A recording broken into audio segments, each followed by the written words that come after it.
大家好，欢迎来到凯西的厨房。今天来和大家一起做一道香葱小馄饨，做法非常简单，还会教大家一些做馄饨高汤的小技巧。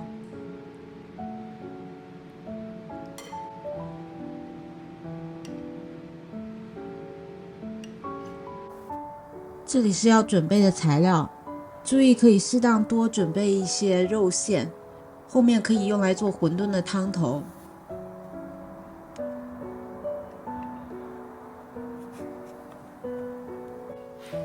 先把葱切碎，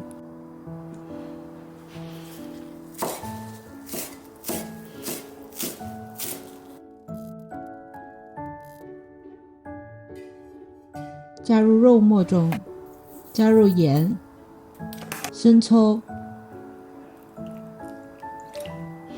蚝油、白胡椒粉、淀粉，搅拌均匀。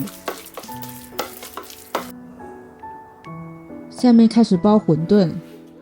我先来展示一下元宝馄饨的包法，会包馄饨的朋友可以跳过这一段。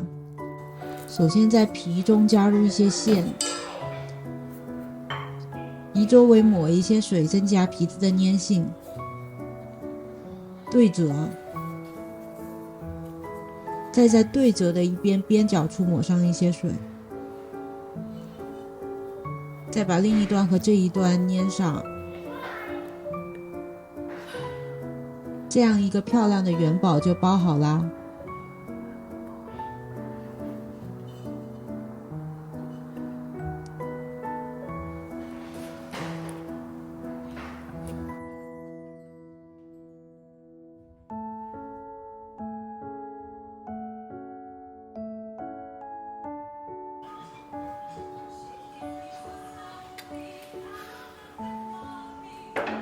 下面开始煮馄饨。先烧开一锅水，下入馄饨，等水烧开，加入些凉水，再烧开，再重复这一步骤，这样馄饨就煮熟了。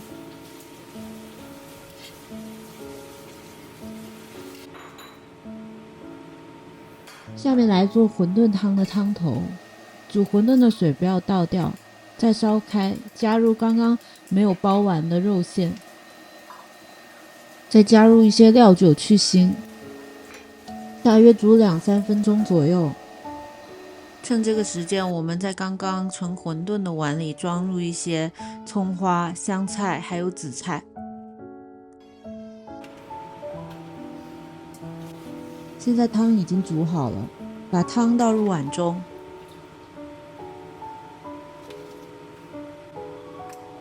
再来调味，加入一些生抽、盐、胡椒粉，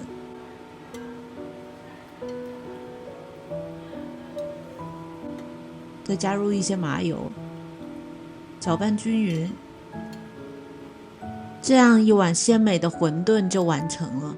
这样做的馄饨鲜嫩多汁，汤还特别鲜，完全胜过外面餐馆的味道。一家大人小孩都爱吃，再也不用去外面餐馆吃馄饨啦。这么简单，你也赶快试起来吧。